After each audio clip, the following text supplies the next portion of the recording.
આ તરફ નવી મહાનગરપાલિકાઓના સર્વાંગી વિકાસ માટે મુખ્યમંત્રી ભૂપેન્દ્રભાઈ પટેલે મહત્વનો નિર્ણય લીધો છે। નવી મનપાને જે નિમણૂક આપવામાં આવી તેના સર્વાંગી વિકાસ માટે હવે મહત્વનો નિર્ણય।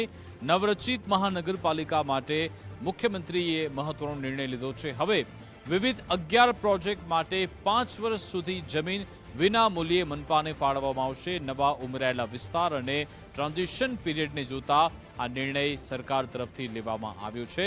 નાગરિક સુવિધાઓ માટે જરૂરી જમીન સરકાર વિના મૂલ્યે ફાળવશે। કચેરીના મકાન, fire station, water treatment plant માટે વિના મૂલ્યે જમીન આપવામાં આવશે। આજ અંગે વધુ વિગત આપશે ફોનલાઈન પર નિકુંજ જાની જોડાઈ ગયા છે। જે નિકુંજ, વિકાસ નવરચિત જે મહાનગરપાલિકાઓ છે તેને લઈને રાજ્ય સરકારનો આ મહત્વનો નિર્ણય છે કે વિવિધ 11 જેટલા પ્રોજેક્ટો માટે 5 વર્ષ સુધી જમીન વિના મૂલ્યે ફાળવવામાં આવશે। આ જે નવી મહાનગરપાલિકાઓ બની છે તેના માટે નવા ઉમેરાયેલા વિસ્તાર અને ટ્રાન્ઝિશન પીરિયડને જોતા આ મહત્વનો નિર્ણય લેવાયો છે।